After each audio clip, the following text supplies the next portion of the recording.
Welcome to this edition of the B2B Engagement Podcast. I'm your host, Gavin Finn with Kaon Interactive. And today we're going to be talking about the importance of company culture in innovation, growth, and transformation. And we are very privileged to have with us today Balu Challagundla, the head of strategy and M&A at GF Piping Systems. Welcome, Balu. Thanks, Gavin, for having me here. It is my pleasure, and I'm sure our audience is going to be delighted to hear your insights and your lessons and some of your stories as well along the way. I think a lot of people will be interested to know that you started your career in a technical field, and perhaps what we can do just to get started is to hear a little bit about how you got your career started and what path you took to get to where you are today. As you said, I did start off with technology, and that was always a passion for me. People say that you have two kinds of people, the technical kinds, and then you have the artistic kinds. It was interesting enough that I had passion for both. A little trivia fact for people who don't know me that well, I was a bit of a painter myself. So I am no stranger to art.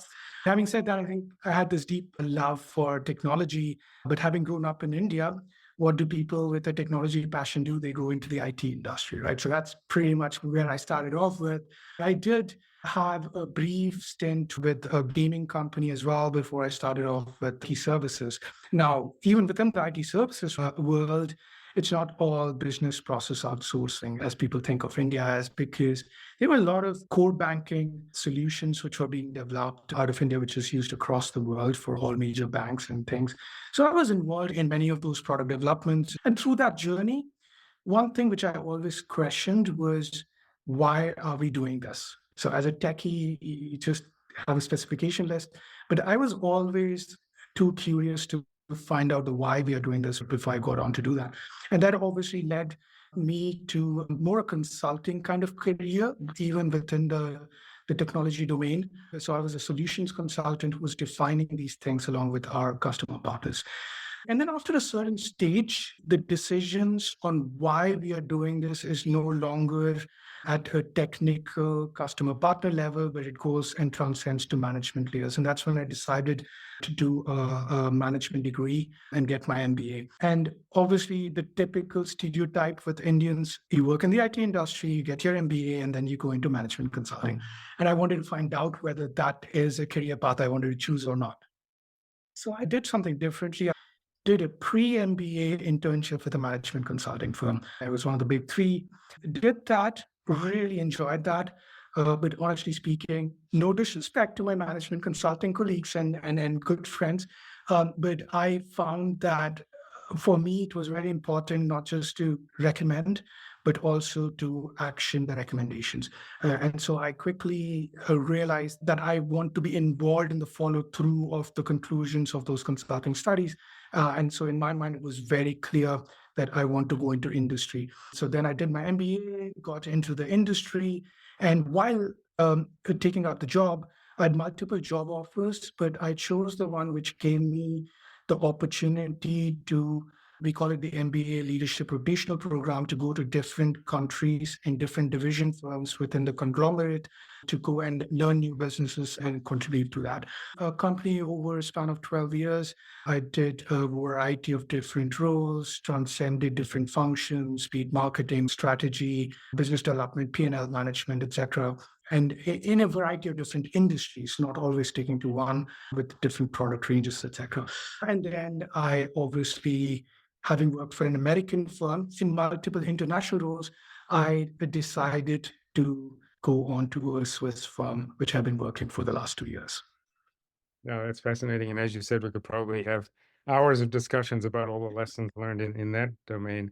I think one of the things that your experience probably brings to the table when it comes to your current role in strategy and mergers and acquisitions is the ideas of this perhaps multicultural perspective and also the multi-industry perspective on how to think about strategy beyond just the next step in the road for a company. And I wonder, perhaps as you reflect back on all of those different experiences that you have, how you think these cultural influences have affected the way that you think about strategy and business development. major impact, Gavin, on how I operate today. And I think one is the cross-functional side of things, but I think what you're referring to is more the cultural aspect of it. Huge impact because strategy is only as good as it it is implemented, right? And at the end of the day, who implements it, it's people, and people come from different cultures. One thing which I've also observed is once you write a strategy document, the way it gets communicated through the layers of the organization, where of course you have people from a variety of different cultures, probably the main point which wanted to be communicated gets lost in the process, right? And so therefore understanding cultural differences is something which I think is of paramount importance. Just to give you an example, I remember I used to work for a British where everything was approached with a British way of doing things. And then our sister company was French. I remember, and Gavin, you're quite familiar with this. The British always say, "Hey, how are you doing?" And more just a conversation opener, and then you move on to the main topic. You don't expect an answer really. But obviously the French to answer. And it was always very interesting that whenever somebody new joined the conference call and the question, "Hey, hi, how are you doing?" And then the other person starts giving the answer on how they're doing.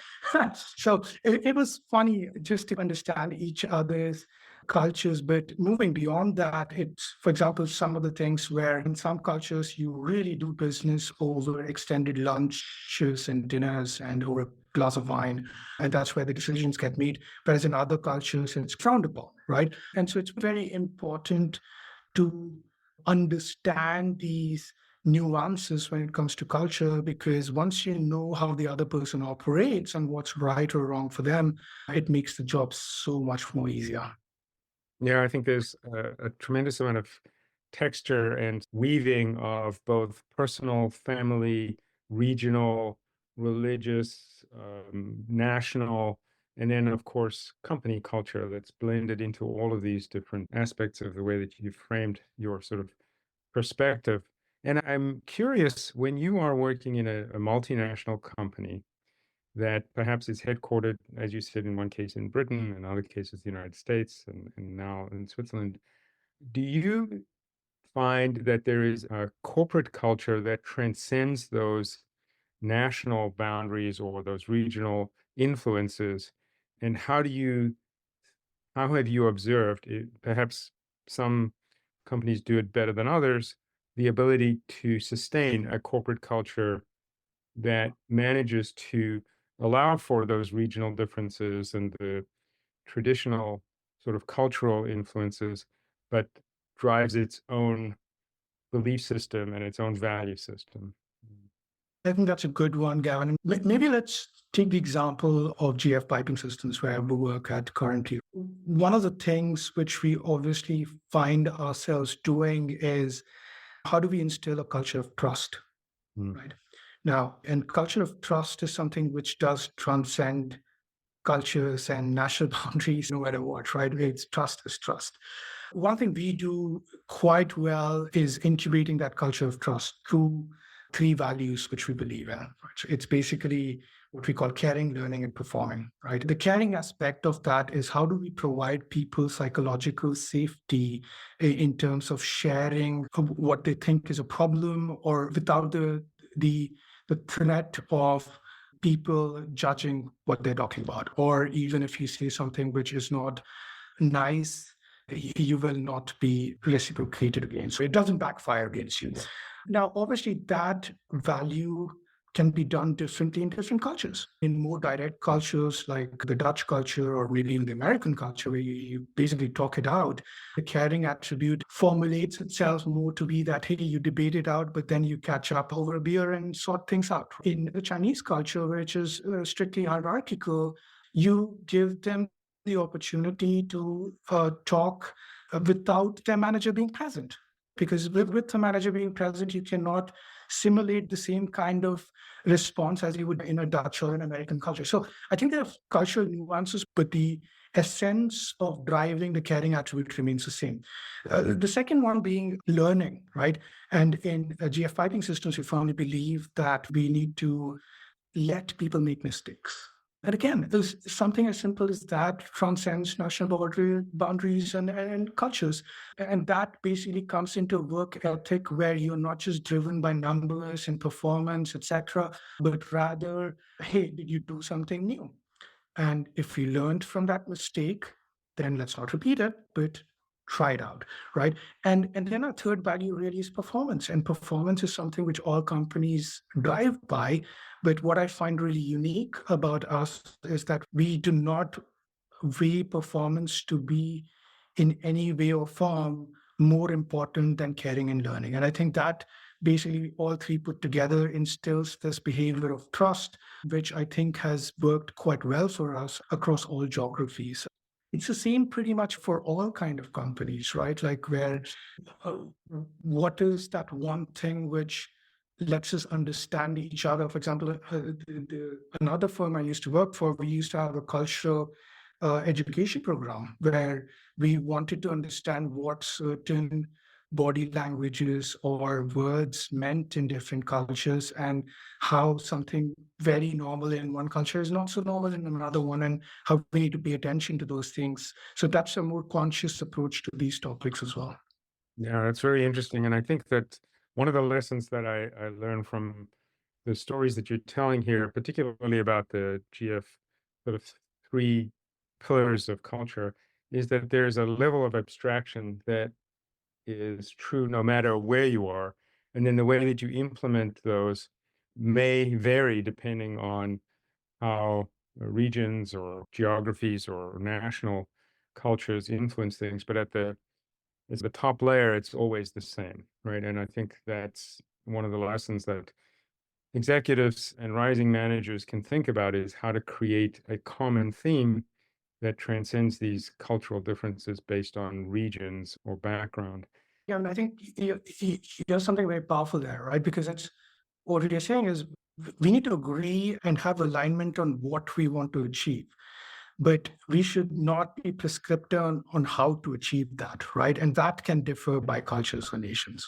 Yeah. Clearly, as somebody who leads the strategy and mergers and acquisitions function, I think that's important too when you think about strategy, because a lot of people mistake strategy from planning and from tactical implementations.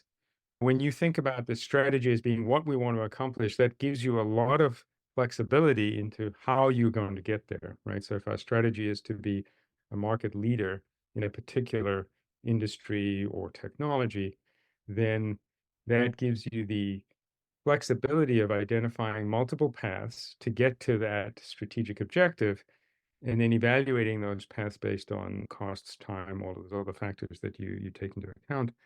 And I think that this also is an important lesson where we think about culture, company culture, and the organizational culture across boundaries as being a strategic imperative, right?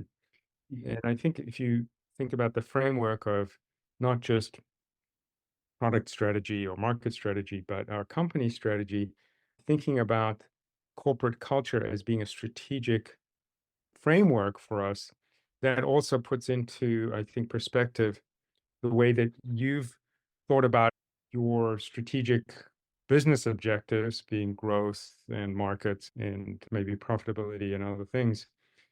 And so I wonder when you're thinking about mergers and acquisitions and strategic objectives, how you evaluate the culture of the various companies that you're thinking of partnering with and how you've directed the cultural integration when those mergers and acquisitions do happen. That's the difference between a successful merger acquisition and not, right? I've worked in firms, Gavin, where we have acquired a company. That company has stayed on with us for the last 40 years, and they still use the same templates which were there from back when they were independent.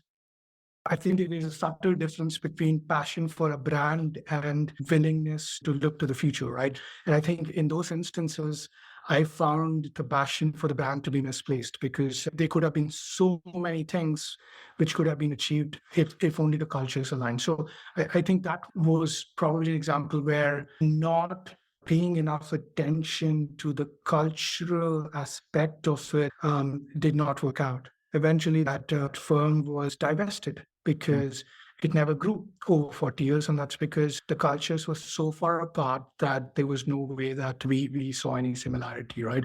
On the other hand, some of the really good acquisitions, or rather, I consider the integration part to be way more important than the acquisition part itself, because acquisition, you always get external help. Acquisition was only probably 20% of the job. The real job starts post that.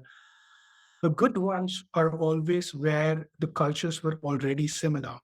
Mm. Therefore, integrating and aligning people who come from the same school of thought is much, much easier. As unhelpful as it sounds, I think the cultural aspect of it needs to be much more similar pre-acquisition than there's no specific recipe book on how to make cultures align post-acquisition, right? Yeah, it's hard to get people to care about different things if that's not an intrinsic value system for them, right? You said something very early on in your discussion, which I found interesting also, that I'd like to get back to, which is you talked about the stereotype of how you grew up in India and the technical path that you took, and how other people may perceive sort of the Indian path. You would go into IT services and all this.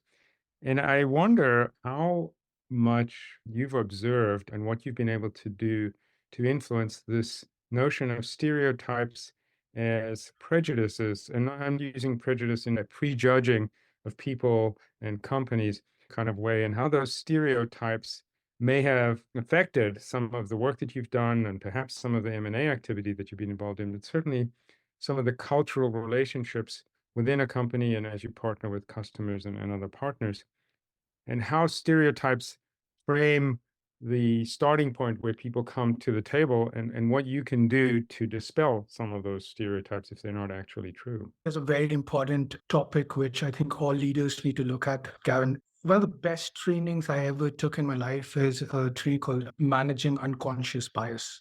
Mm. Um, and there's various shapes and forms in which this training comes about, but I would highly recommend anybody who wants to lead an organization effectively to really undertake that training. What I learned from that was I've always believed that I'm a very balanced person. I've traveled many countries. I've looked at many cultures. I'm not judgmental. I'm not biased. Far from it. When I took that training, very simple example, right? If a man as a leader goes into a meeting and is aggressive, we say, wow, that guy really knows what he's doing. On the same time, if there's a female leader who goes in and is extremely directive, we say, wow, she's not flexible at all. I've always been proud of myself that my teams have been very diverse. But when I took that training and I questioned some of my judgments on people from before, and I would be lying if I said that I did not judge people based on how they approached a certain topic because they were from a different sex.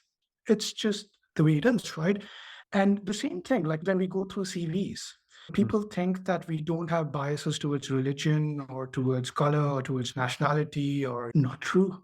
Actually, it's amazing. There's research out there which shows that the decisions we make with all of these details present on a CV versus these details not present on a CV is extremely different. I think one thing which we all need to acknowledge as leaders is that we all have unconscious bias. We all have it. If we say we don't, that's wrong.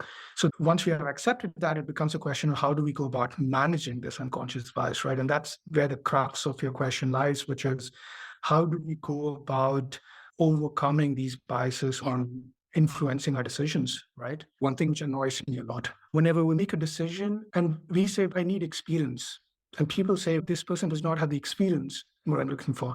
Look for the attitude, don't look for the experience. People can be really good. And so therefore, this bias of unless people have the experience, they cannot do the job is completely misplaced. And all my experiences with less experienced people, but having the right attitude for a particular job have far outweighed the other side. Yeah, I think there's a lot to unpack in that. And I think one of the things about the experience requirement is that it goes completely contrary to your learning objective as well. So if you say we want people who are growth mindset, that's a very common phrase these days. If people truly are great learners, they develop that experience, and that's how they get it, of course. Well, I'm sure you're familiar with the work of Daniel Kahneman, the Nobel Prize winning psychologist who did all of this work that affected a lot of both economics and everything else in behavioral economics and behavioral psychology. But what you said is so true is that we have two systems of thinking, and this is the work, the profound work that Kahneman did and his colleagues, Tversky and others, who identified that we think in two systems. One's very fast and one's very slow. And the fast system is based on our amygdala, which was developed many thousands of years ago in prehistoric times to the fight or flight mentality, which is quickly identify, am I in danger? Is this person a friend or a foe? And we do that today, whether we know we're doing it, it's not clear, but it's very true of how we make snap judgments. And we're not aware necessarily, of course, these are conscious biases that you talk about. And it takes work for us to slow down and use system two thinking, which is the more deep analytical thinking. It takes work. And so I think one of the lessons you articulated there is you have to actually be aware, first of all, that when you're presented with information, your first instinct is to make judgments based on your experience or what people call their gut feel, the intuition, which is 90% of the time wrong. And what you have to do is you have to slow down and honestly evaluate what's going on here, right? Do I really care what that person's name is or what their gender is or where they're from and all of this? And does it really matter? That takes work. And I think that's an important management lesson and leadership lesson too, is to go through that process and instill that thinking in your teams as well. Think you articulated in 5 minutes the essence of that unconscious bias training, Gavin. And for me, honestly, and that's why I would highly recommend people who might not be great readers to still take that training because it's eye opening, right? It's eye-opening in all walks of life, not only your professional life, but in your daily life as well, your family relationships, everything. I think it's truly a profound perspective and framework for thinking about dealing with other people and yourself. Of course, it requires an honest evaluation of your own both intellect and emotional responses as well. And bringing this back to one of the earlier topics we talked about, you're now at GF Piping Systems, which of course is a subsidiary of George Fisher, which is a Swiss company. And there's lots of stereotypes about Swiss companies, of course. We know that every company is unique and that those stereotypes perhaps are built on some truths from the past, but not necessarily today. One of the things I was going to ask you about is the typical perspective on Swiss companies is everything is very precise, very methodical. Quality, of course, is paramount. And in today's world, this is a much faster paced world than it ever has been with respect to technology changes and market changes. What are some of the, I would say, myths about Swiss companies, and particularly the one that you're in a leadership role in GF Piping Systems, what that people should know about when it comes to an organization like yours that is innovative and that is perhaps a leader rather than a follower when it comes to these changes in the marketplace and in technologies? What are some of the things that aren't true necessarily about Swiss companies, or perhaps you can talk about GF, that you want people to know that they should think twice before they make snap judgments about the national origin of some of these companies? I think that's a good one, Gavin. Obviously, some of those stereotypes are true. For example, the precision and strive for perfection is actually extremely true. And that's something which we pride ourselves with. And I don't think we're going to move away from that. A simple example, right? So GF Piping Systems, it's a sustainability leader when it comes to preventing water loss, right? And so now water loss occurs across the world. And so one way to prevent water loss is coming up with great quality products, right? And that quality comes through a very thought method, well-intentioned approach to go through the process and come out with those new product developments and innovations, right? Which takes time, which takes a lot of money, and which obviously makes us also not the cheapest in the market. Having said that, there is obviously the other need of coming up with quicker solutions, probably not as quality oriented as who we are, because the need for water is also of paramount importance for some of the regions which cannot afford high quality solutions, right? So I think that's where the stereotype is both true, because in some instances, we don't want to move away from that because we go proactively to our customers to talk about these things because we look at total cost of ownership, because it's not just a matter of putting the cheapest pipe or fitting under the ground, but it's making sure that system runs for the next 30, 40 years, right? Because that's what's actually the cheaper way of looking at things, right? We don't want to move away from that approach. And I think that has worked quite well for us. In the short term, does that mean we lose business to other players who might come with a quick fix? Absolutely, but so be it. That's one value which we do go with. The other thing, which probably is also a stereotype, is which was very interesting for me, having worked with a lot of American firms and Indian firms and British firms, is we market a lot of achievements, right? What have we done well? Swiss companies, and probably extends across to the border in Germany as well, is the Germanic mindset of looking at what have we not done well, right? So 80% of the time we spend in board reviews or management meetings in American firms on what have we done well and success breeds success. Whereas in a Swiss firm, it's more about, hey, what have we not done well and how do we get better? And it took some time for me to adjust to that thinking and mindset. But honestly, there are benefits of both sides. There are other stereotypes which are absolutely not true. For example, Swiss people are stereotyped to be extremely polite and they beat around the bush without getting to the point. Maybe true on an individual level, but as publicly owned corporations which feel the same investor pressure as probably every other company does, it does drive a certain behavior, which is about transparent communication. I talked about our value system of being caring, and caring includes being open to the point and direct where we see a certain behavior which is not good for the company, right? And as a management lesson, if we think our employee or our team member is not performing, part of caring is to sit them down and tell them that they're not performing and tell them why we think so. Because if we don't do that early enough, we never give them the opportunity to improve. And so therefore it's a disservice. So I would rather tell someone who's a mediocre performer right now than wait for them to become a bad performer and then fire them, right? So that's probably a stereotype which I think does not apply to at least the firm I work for, because we are very transparent and open. Doesn't mean we are brutal in our communication, but we are transparent. One of the things I want to just step back and reflect on is the corporate cultural elements that you talked about at GF and GF Piping Systems, which is caring, learning, and performance. And I think when you think about innovation and technology and market leadership, companies always tend to focus on that performance element and they tend to focus on the declarative elements. But what you've highlighted is that there are different ways of getting there. And your strategy is to take into account the culture of your employees, of the team members, give them space, help them understand that it's okay to be vulnerable, that so long as they're demonstrating a learning mentality, so long as they're always striving to do better, and if they have that genuine alignment with the company's performance goals, that the company's going to support them and give them the opportunity to be successful individually, which you have learned as an organization and as a multinational corporation is actually the right way for you with your culture to become that market leader and to achieve your strategic objectives. And I think that's a true lesson for many leaders in the corporate world and in other spheres of life as well. So I would just want to thank you so much for the time and the insights and the authenticity that you've demonstrated here today. It's been such a pleasure. I know the listeners to this podcast are going to learn a lot from you.